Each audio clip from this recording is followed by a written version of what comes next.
ouvisteis as nossas súplicas e nossas necessidades, mas livrai sempre todos os perigos, ó Virgem gloriosa e bendita. Em nome do Pai, e do Filho, e do Espírito Santo. Amém. Amados irmãos, filhos em Cristo, concluímos com este segundo domingo do tempo pascal, a oitava de Páscoa. E este domingo, ele recebe 3 nomes. O primeiro nome que ele recebe é o domingo de São Tomé. Depois, o segundo nome é o domingo Inalvis, o domingo branco, ou das vestes brancas. E o terceiro nome, o que mais nós conhecemos, o domingo da Divina Misericórdia. Por que o domingo de São Tomé? Por causa da profissão que o apóstolo faz. Depois da incredulidade, o Senhor o convida a um salto de fé e diz: você acreditou porque me viu. E aí, pensando em nós, diz o Senhor: bem-aventurados aqueles que crerão em Cristo. E depois, Tomé, ao tocar o lado, ao tocar as chagas, faz uma das mais belas profissões de fé: meu Senhor e meu Deus.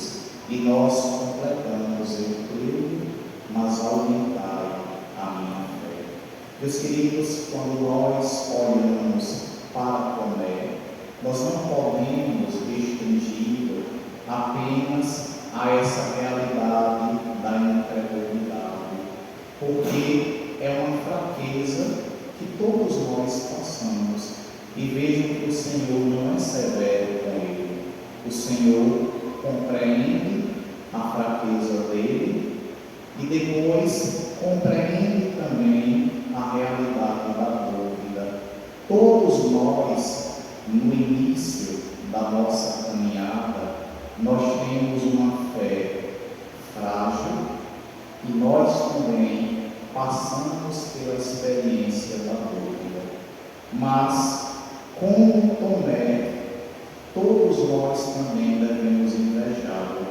Quem de nós não também faria de tudo para tocar no lado do Senhor, para tocar nas suas chagas?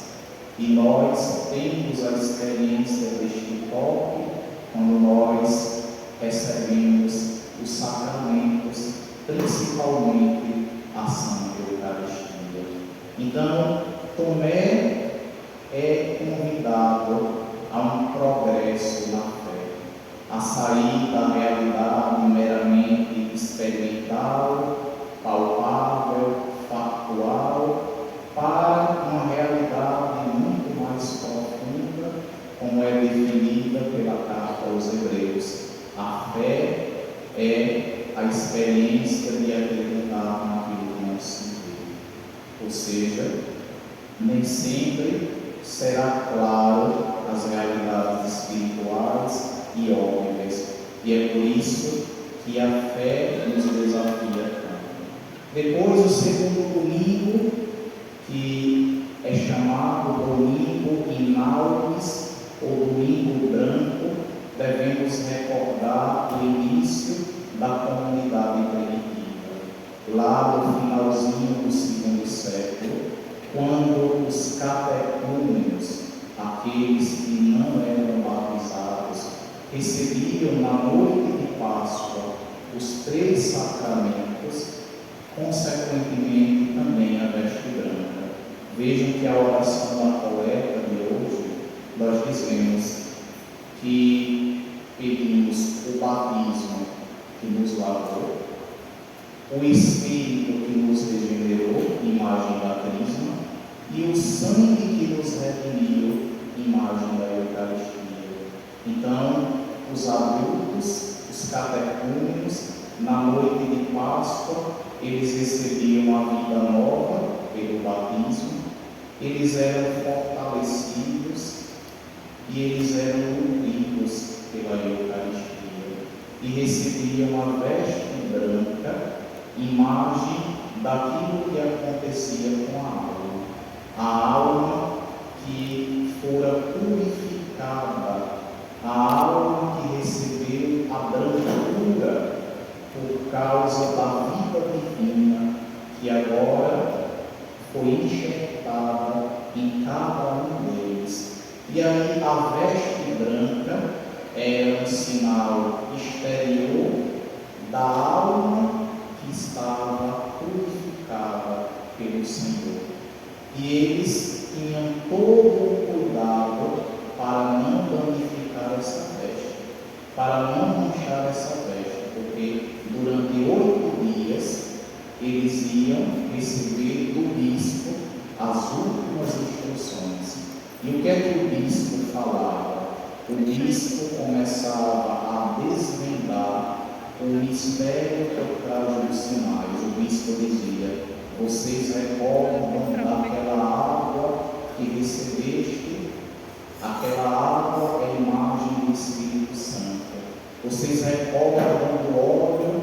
O óleo representa a força. Vocês recordam aquela vela? É a imagem de que fostes iluminados pela luz do Senhor. E aí, meus queridos, cada gesto era explicado pelo bispo. E depois de 8 dias, eles devolviam a veste branca intacta e eram enviados em missão. Veja que coisa bonita. Santo Agostinho diz que esse cuidado com a veste era principalmente o cuidado para não perder a vida de Deus que fora implantada na alma. Como nós também devemos ter cuidado para não perder. São Gregório Magno vai dizer: ó cristão, toma cuidado para não expulsares de vossa alma um hóspede tão bom. Esta é a luta que nós travamos, para que a vida que nos foi dada seja mantida e conservada. E o último nome deste domingo é o mais conhecido, é o domingo da Divina Misericórdia, por causa da revelação que o Senhor fez a Santa Faustina Kowalska. E o Senhor disse que no primeiro domingo depois da Páscoa, o segundo domingo, seria denominado assim, e seria precedido por uma novena, começando na Sexta-feira Santa e concluindo hoje, para que todos os fiéis pudessem novamente recorrer, mergulhar no oceano da misericórdia do Senhor. Nós vimos aqui no finalzinho que depois de aparecer, o Senhor dá aos apóstolos o mandato, o poder de administrar o sacramento da penitência. Os pecados que vocês perdoarem serão perdoados. Os pecados que vocês não perdoarem não serão perdoados. Então vejam, meus queridos irmãos, o Senhor dá à sua igreja a tarefa de ser instrumento da misericórdia. E os ministros de Deus são arautos dessa misericórdia, são embaixadores da misericórdia, são canais da misericórdia. Vejam, nosso Senhor escolhe a fragilidade para que a partir da fragilidade a misericórdia pudesse chegar até nós. E aí, diante dessa realidade, o que é que eu tenho que fazer? Crer ou não crer? Só existem essas duas possibilidades. Ou eu creio que o Senhor deu esse poder àqueles que não se escolheram, mas foram escolhidos, ou eu não creio. Quando a gente vai buscar a confissão, nós não devemos nos mover pela santidade do ministro, mas por aquilo que ele recebeu de Cristo, o poder de perdoar. Quem perdoa é o Senhor. mas o Senhor quis perdoar por meio de instrumentos fracos e falíveis. Ora, digo para vocês que desde Colônia que eu me confesso todos os meses, e toda vez que eu vou, todas as vezes que eu fui, eu nunca perguntei ao ministro se ele era santo ou não. Não importa. Não importa se ele é mais santo, menos santo, pouco santo, minimamente santo. O que importa é que ele é o ministro da misericórdia. Isso é o mais importante. Então, às vezes, nós nos preocupamos com o grau de santidade e ficamos vasculhando se é mais, se é menos ou se é, ao invés de crermos que através daquele vaso de barro acontece o grande milagre que Deus opera em nossas vidas. Então, meus queridos, nosso amado Papa, como falei na oração, ele costumava dizer: Deus não se cansa de nos perdoar, mas nós nos cansamos de pedir perdão. Deus quer mais perdoar você do que você quer ser perdoado. A intensidade daquilo que Deus quer dar é muito maior do que aquilo que nós queremos.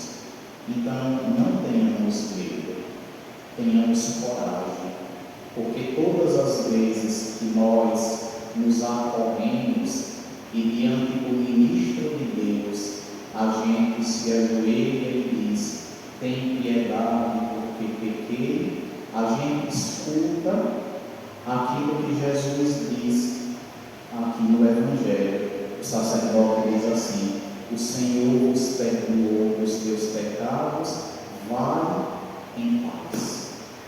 Vai em paz.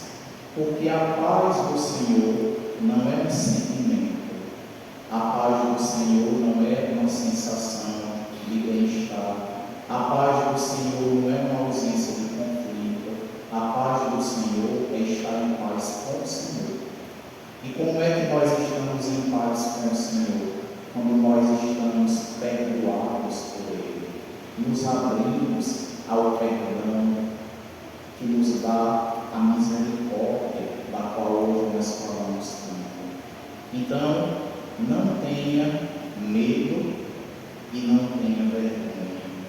Diz os grandes santos que o diabo, diante do pecado, tira a nossa vergonha para a gente pecar. E quando a gente pega, o diabo coloca a vergonha para a gente não se confessar. Essas duas realidades que acontecem.